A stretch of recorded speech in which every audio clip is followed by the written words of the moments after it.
Deshaciendo el género. Deshaciendo el género. Hola, ¿qué tal? Bienvenidos y bienvenidas a otra emisión de Deshaciendo el género de Radio UACJ. Hoy tenemos una invitada muy especial. Alexia buen día, es parte del equipo de trabajo del Instituto Municipal de las Mujeres y hoy nos acompaña con un tema muy importante de agenda, muy actual, que es violencia digital. Bienvenida, Alexia. Muchísimas gracias, doctora, por la invitación y pues yo muy contenta de estar en este espacio compartiendo. Muy bien, pues vamos a ponernos, ¿no?, en contexto y primero pues nos gustaría saber un poco de tu trayectoria y de ti. Cuéntanos cómo ha sido tu trayectoria profesional. Bueno, pues para iniciar, yo soy licenciada en educación. Justo cuando leíamos lo del guión me emocionaba mucho porque pocas veces he tenido también la oportunidad como de hablar un poco de esos antecedentes, de lo que me trae aquí, a este día actual. Yo en 2019 me encontraba ya hacia el cierre de mi formación profesional como licenciada en educación y entonces tomo una clase que se llama Educación y Género, que es optativa, o era optativa en aquel entonces para la licenciatura, y conozco a la maestra Angélica López, egresada de la maestría justo de estudios interdisciplinarios de género, y es ella quien me invita a realizar mis prácticas profesionales en el Instituto Municipal de las Mujeres.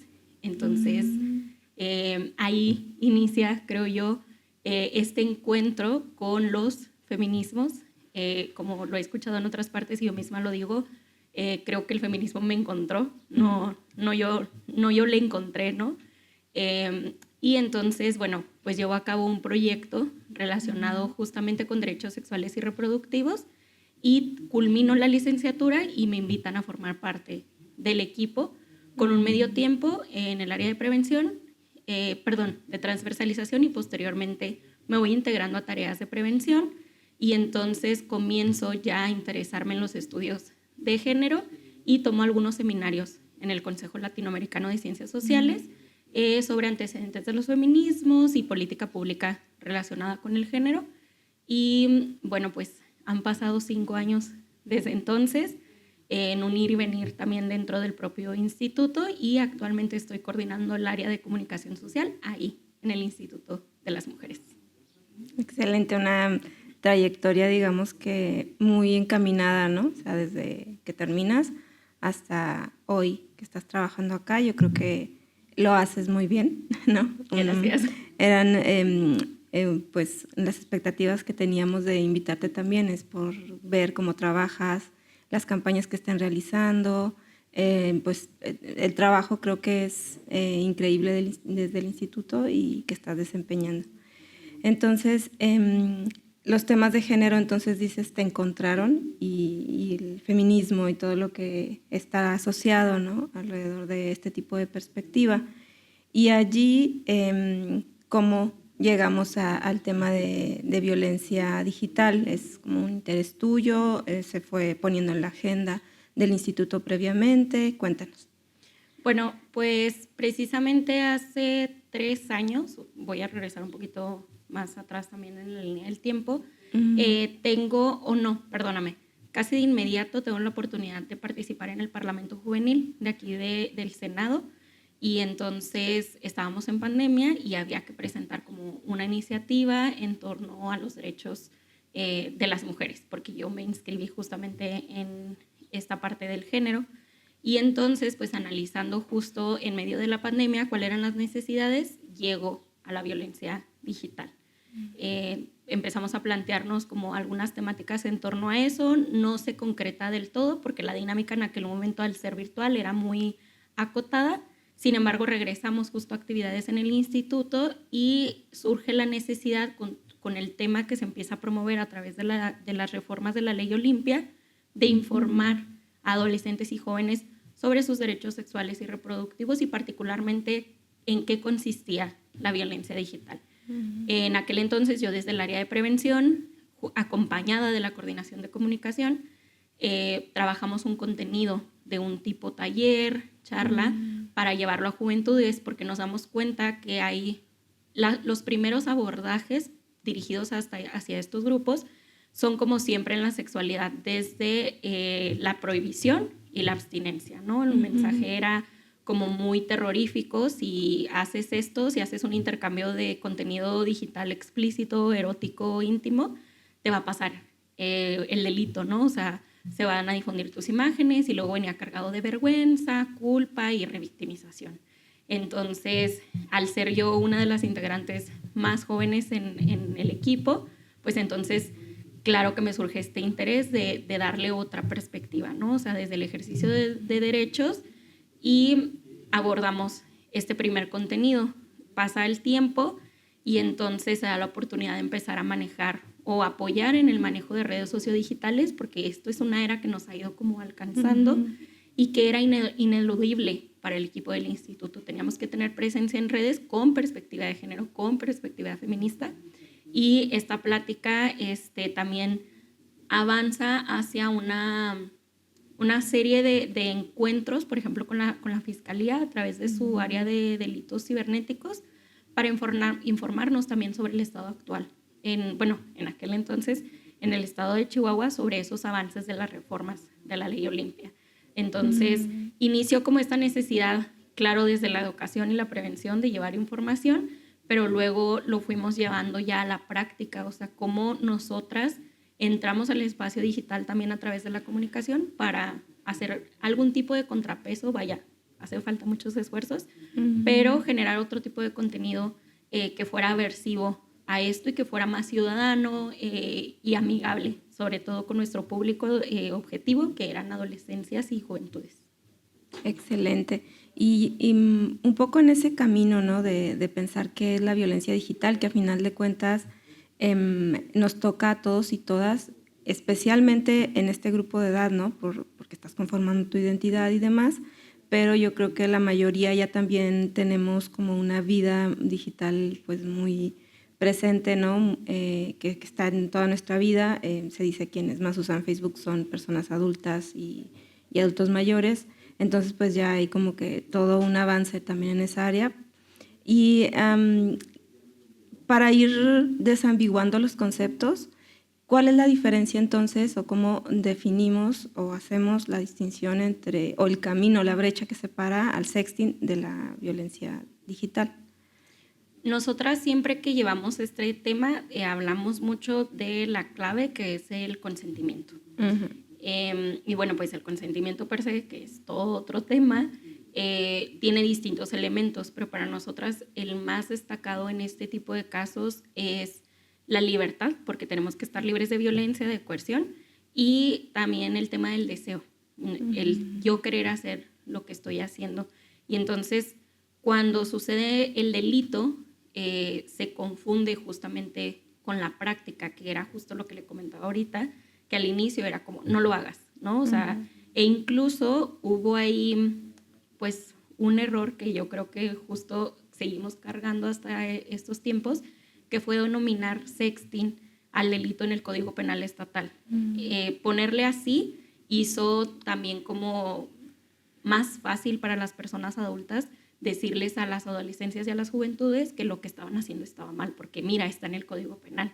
Sin embargo, pues la práctica consiste en el intercambio consensuado de mensajes, videos, imágenes eróticas explícitas sobre contenido íntimo, sexual, entre dos o más personas, pero teniendo este componente del consentimiento. Y el delito, por otra parte, que ahora ya se denomina de otra forma, que es delito contra la intimidad sexual, al menos en el Código Estatal aquí en Chihuahua, consiste en el envío, almacenamiento o reproducción de este contenido sin la autorización o el consentimiento de la persona. Es decir, yo recibí contenido de alguien y comencé a difundirlo sin preguntarle, o incluso no necesariamente que lo recibí, sino que lo encontré, lo busqué y comencé a reproducirlo. Lo subí a páginas con contenido explícito, o lo compartí con otras amistades sin preguntarle a la persona a la que le pertenece ese contenido. Entonces, la diferencia está para nosotras siempre en el consentimiento. Muy bien. Y en este sentido yo creo que el manejo también de la sexualidad es algo que tiene una arista de género muy fuerte en relación a quiénes son las víctimas y las víctimas, podríamos decir, pensando mayoritariamente en mujeres o personas que se identifican como mujeres. ¿Cómo va ese camino que has encontrado? Sé que en esos años, por ejemplo, ¿no? 2020, pandemia, había un grupo muy fuerte de varones que intercambiaban contenido. Al final creo que al líder se le juzgó por otra cosa distinta, pero sí que se le empezó a investigar a partir de estas denuncias, ¿no? Del intercambio de imágenes de cientos de mujeres. Entonces, ¿por qué la violencia digital se cruza con la violencia de género? ¿En qué punto intersectan? Bueno, pues tiene que ver con las propias dinámicas de la violencia de género, ¿no? Nosotras hacemos 3 preguntas clave cuando llevamos este tema, que es ¿quién puede vivir la violencia de género? Hombres, mujeres, disidencias. ¿Quién la puede ejercer? Hombres, mujeres, disidencias. Sin embargo, ¿quién la vive con mayor frecuencia? Y seguimos siendo las mujeres. La violencia sexual digital, además agregando esa componente en el centro, sí sigue afectando de manera exacerbada a nosotras las mujeres, porque incluso tiene que ver con el consumo de contenido explícito y erótico, ¿no? O sea, las reproducciones, las descargas y las búsquedas de contenido íntimo de mujeres, de infancias, sigue siendo mayor al que se hace sobre el contenido que producen o que se distribuye con o sin consentimiento de los hombres. Seguimos siendo ese centro de consumo.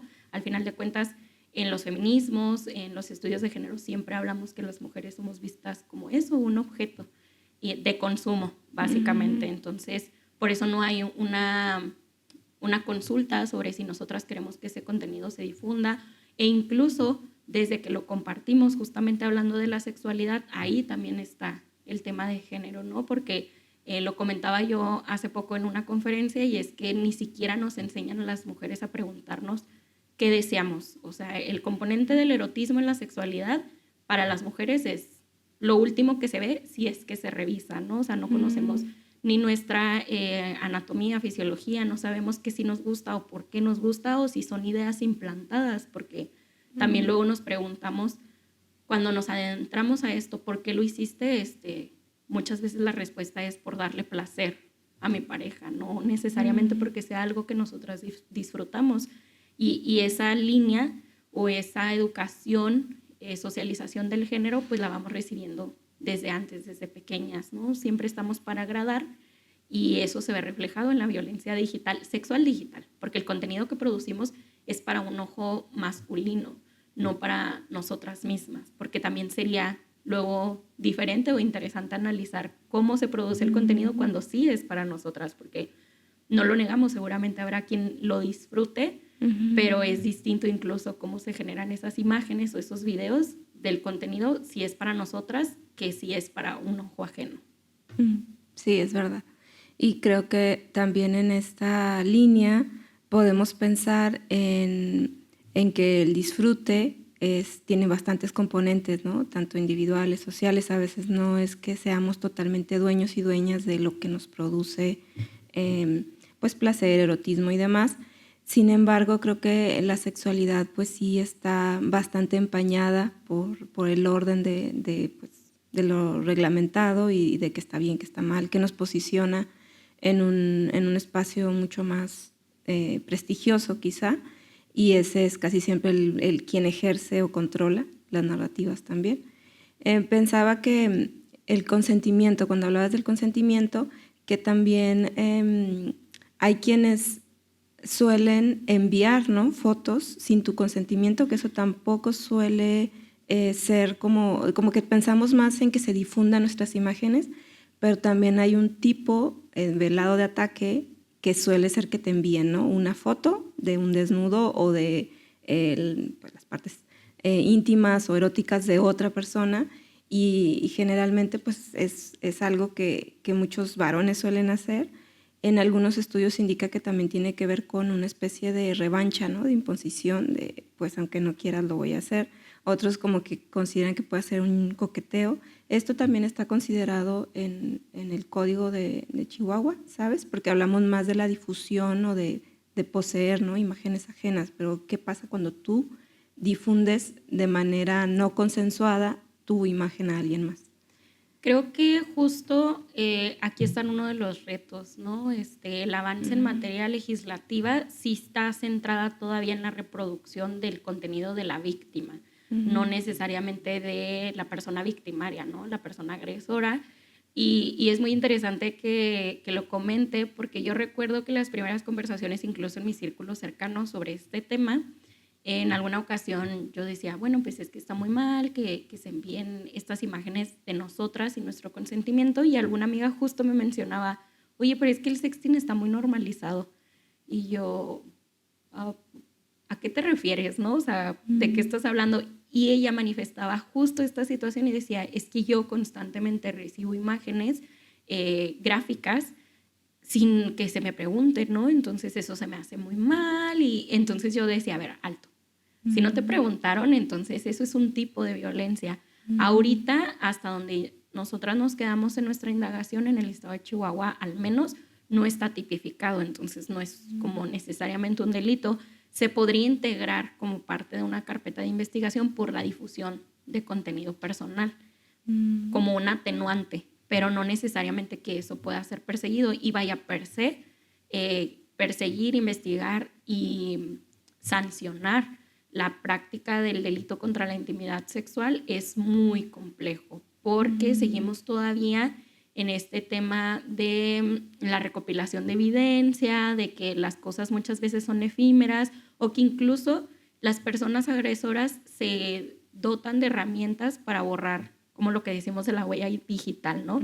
Porque luego es muy incoherente, a veces esa es la palabra que se me ocurre, el decir, bueno, todo lo que subimos a redes sociales ya es imborrable, pero luego resulta que justo el delito parece ser que ese sí es borrable, porque ahí sí se nos dice, y si esto es inteligencia artificial, o sea, a mí qué me dice que esto lo es, y aunque se supone que existen herramientas para comprobar que no son imágenes creadas o que no son evidencias como formadas, ha sido difícil, es decir, hay pocos casos donde haya sentencia, hay poca denuncia también porque le tenemos mucho miedo a la revictimización. Volvemos a lo mismo, la violencia sexual digital es solo otra de las muchas violencias sistemáticas y estructurales que vivimos las mujeres. Entonces, llegar a querer denunciar es todo un tema, ¿no? O sea, porque además sabemos que varias personas van a ver ese contenido en el proceso de la investigación. Ya eso pensar,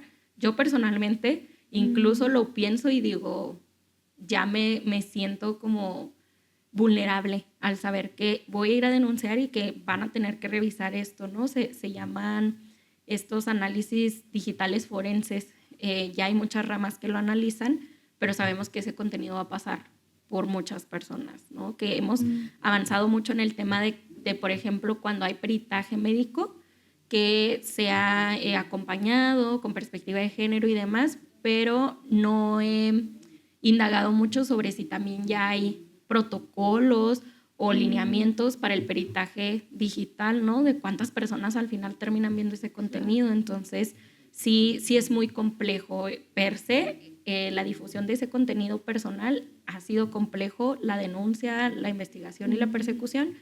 Entonces, tampoco ha habido avance en este tema de la legislación de que me manden contenido sin siquiera preguntar, y que sí es cierto, sucede mucho hasta de personas que no conocemos, ¿no? Cuando tenemos nuestras redes abiertas, de repente sí escucho mucho en mis círculos de amistades que abren un mensaje y resulta que era una fotografía o un video que no querían ver.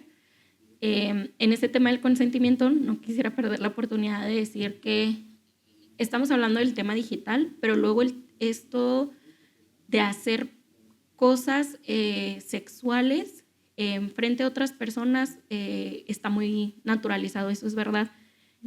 Incluso conversaciones, ¿no? O sea, llegar y decir, mira, el otro día, y entonces empezar a contar algo que experimentamos sin preguntarle a nuestra persona receptora, ¿no? O sea, oye, te quiero contar algo, es algo explícito, íntimo, tiene atenuantes sexuales, ¿quieres escucharlo o no quieres escucharlo? A veces terminamos presenciando cosas relacionadas con la sexualidad de otras personas sin que se nos pregunte y se obvia porque somos personas adultas que queremos participar en eso.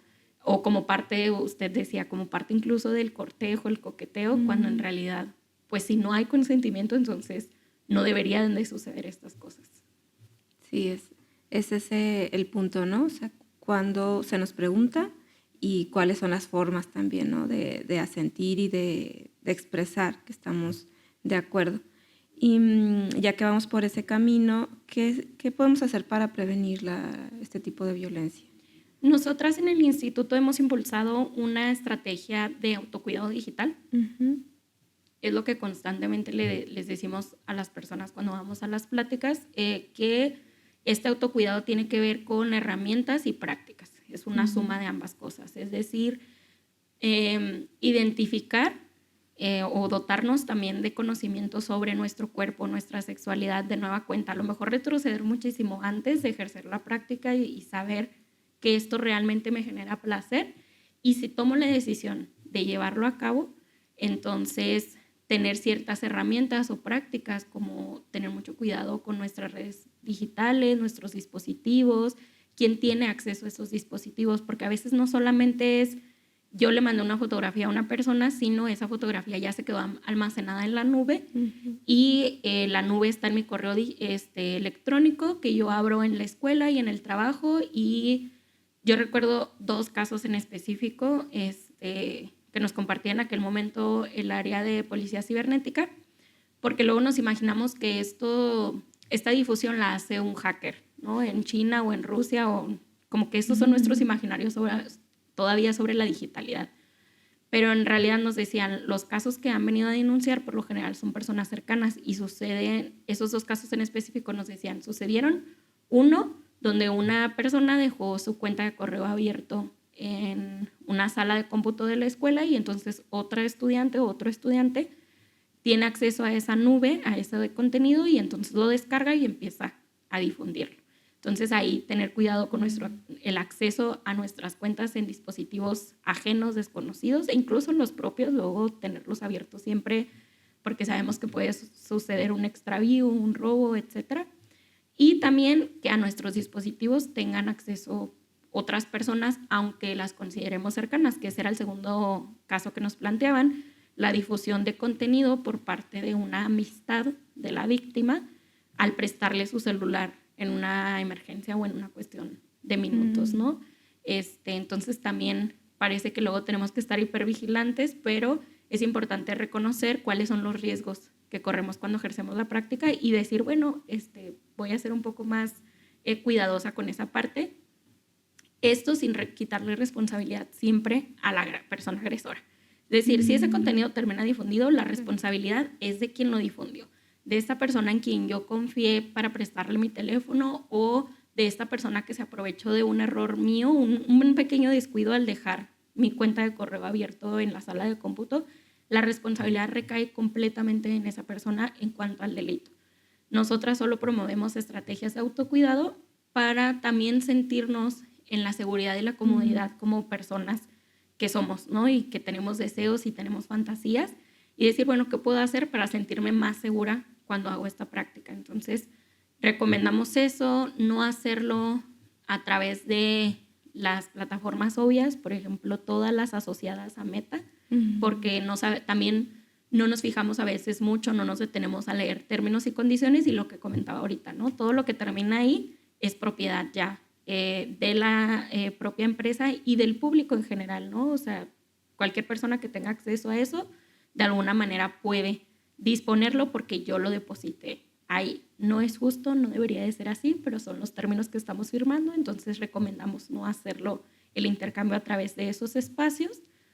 Y por otra parte, evitar mostrar como nuestra identidad. Y esto de nueva cuenta es adelantándonos a que si estas imágenes o estos videos terminan difundidos como una estrategia de autocuidado emocional y psicológico, al menos podernos apegar siempre a que nadie te asegura que la persona de ese contenido soy yo, porque no se ve mi cara, porque no se ven mis lunares, mis tatuajes, no se ve un documento personal o mi nombre, porque luego si el contenido está grabado en un cuarto donde tengo un cuadro con mi nombre, pues ahí sí ya es difícil como negar que ese contenido me pertenece, ¿no? Hay una escena muy famosa de la serie Educación Sexual, en la que justo sucede una situación así y entonces todas las estudiantes, justo como en este ejercicio de sororidad, dicen porque además era la fotografía de una vulva en específico, donde no se mostraba nada más que esta zona del cuerpo, y todas dicen, soy yo, ¿no? Y se levantan otras 3 y no, es que soy yo, y entonces ya nadie sabe de quién es ese contenido, y eso ayuda también a bajar como los niveles de estrés, de preocupación y de miedo en la víctima, porque aunque ella sabía que era ella, en este ejercicio de sororidad, de cuidado colectivo, pues era decir, somos todas, ¿no? Entonces, al menos tener esa también práctica de autocuidado, porque esto es una práctica, no una herramienta, anticipando que esto pudiera suceder, porque sí es importante reconocer que es una problemática actual muy cotidiana, lamentablemente, muy normalizada, y volvemos a lo anterior, con un índice de investigación y de denuncia muy, muy bajo. Entonces, estar preparadas en torno a eso y de nueva cuenta no hacer juicios de valor, es decir, no estamos diciendo justo no lo hagas, estamos diciendo esto es lo que podemos hacer para anticiparnos a que pudiera suceder el delito. Claro, también una vez cometido, pues es importante invitar a la denuncia, porque sé que es muy tedioso y sabemos que estructuralmente no hemos avanzado todavía mucho en los procesos, pero esa incidencia también va a ser presión en que se siga legislando, en que se sigan generando protocolos, porque hasta el momento de nuestro conocimiento es que no existen, tan solo lo que le comentaba ahorita, ¿no? O sea, generar protocolos para no revictimizar a la víctima. Una cosa es que yo tenga que entregar mi tableta, mi teléfono para la investigación, pero al menos yo tener la certeza que no lo va a traer toda la fiscalía y los peritos, o sea, al menos decir, bueno, yo sé que lo tienen que revisar, pero es diferente que lo haga 1 o 2 personas a que al final terminen siendo 15, ¿no? Y que quién sabe si las 15 personas tengan perspectiva y a lo mejor un día que me vean esperando en la sala me hagan un comentario inapropiado, violento también, ¿no? Que eso solamente termina por reforzar las violencias de las que somos víctimas. Sí, y al final desestima a que en el futuro otras o posibles víctimas denuncien, porque saben que van a ser revisadas hasta sus últimas consecuencias, ¿no? También había escuchado de tus presentaciones que algo importante es la limpieza de nuestras redes. Háblanos de eso, porque también es como que a veces no visualizamos el alcance, ¿no?, que tiene el simple hecho de aceptar una solicitud de amistad, y que todo esto, ¿no? Meta, por ejemplo, están todos enlazados. Usamos Google para la cuenta de nuestro Android y eso hace que todo lo que está en WhatsApp tenga un respaldo, que lo que me enviamos en Messenger también tenga un respaldo en la nube, y que todo esté ahí como de una manera, digamos, accesible para cualquiera hasta cierto punto. Bueno, pues son dos partes, ¿no? Por un lado, justo adelantándonos a esta situación, a veces dejamos contenido de hace 2, 3, 4 años. A lo mejor yo intercambié contenido con una expareja y entonces nunca me acordé que aunque yo borré esas fotos de mi galería del teléfono, se quedaron ahí, ¿no? Y luego sucede esta situación de el almacenamiento del correo. Y entonces volvemos al caso en el que yo abro el correo en donde sea y ahí tienen acceso. Eso lo llamamos detox digital, ¿no? Hacer un borrado de todo el contenido que ya no me es útil, que no quiero incluso que termine por ahí difundido. Y parte de ese detox es también reconocer que muchas veces en nuestras redes sociodigitales seguimos o aceptamos que nos sigan personas desconocidas o incluso que no forman más parte de nuestra vida, ¿no? Las amistades de la secundaria, en mi caso, por ejemplo, de hace más de 10 años, de la primaria, son personas que yo actualmente no conozco, incluso a las que conozco y en las que creo que confío. No sé qué pueda suceder en estas personas, pues también tener esa consideración y decir, yo ya no me siento en un vínculo con esta persona, entonces hacer ese borrado de amistades, de contenido, de publicaciones, porque además nos estamos exponiendo también a que estas personas distribuyan no necesariamente contenido explícito, sino incluso a través de nuestras de nuestra información, ¿no? Que divulguen información delicada a otras personas, o incluso hablando de contenido íntimo, no es que necesariamente tengan acceso a él, sino que lo que yo posteo puedan utilizarlo, que eso es otro de los retos ahora de la violencia digital, para reproducir imágenes con inteligencia artificial, ¿no? Y eso no necesariamente tienen que tener acceso a contenido explícito, lo pueden generar, porque yo pues tengo fotografías de mi cara que pueden ser utilizadas para ahí como contraponer con otros cuerpos o con otras realidades, incluso hasta videos, ¿no? Que hay personas a las que ya les han generado videos extensos con su cara, son videos explícitos y que ellas no grabaron, ¿no? No son realmente ellas, pero bueno, ahí está sucediendo y porque son personas a las que ya no conocemos. Entonces, sí hacer este detox digital con nuestras imágenes y también con las personas que seguimos teniendo agregadas en nuestras redes, que son un montón, ¿no? Luego nos encanta tener ahí 700 personas y la realidad es que si hacemos, por ejemplo, una fiesta, yo creo que menos de 100 personas son las que invitamos. Entonces, ahí también hay una disonancia entre quiénes tenemos en redes y quiénes son realmente parte de nuestras vidas. Sí, totalmente. Pues se nos acaba el tiempo y creo que ahí todavía no es un tema muy extenso que requiere un tratamiento de largo y tendido, pero hasta el momento pues es lo que nos alcanza, ¿no? Muchas gracias, Alexia, por estar aquí. Espero que tengamos oportunidad de seguir charlando estos temas y pues hemos llegado al fin de una emisión más de Deshaciendo el Género en UACJ Radio. Muchas gracias. Muchas gracias, doctora.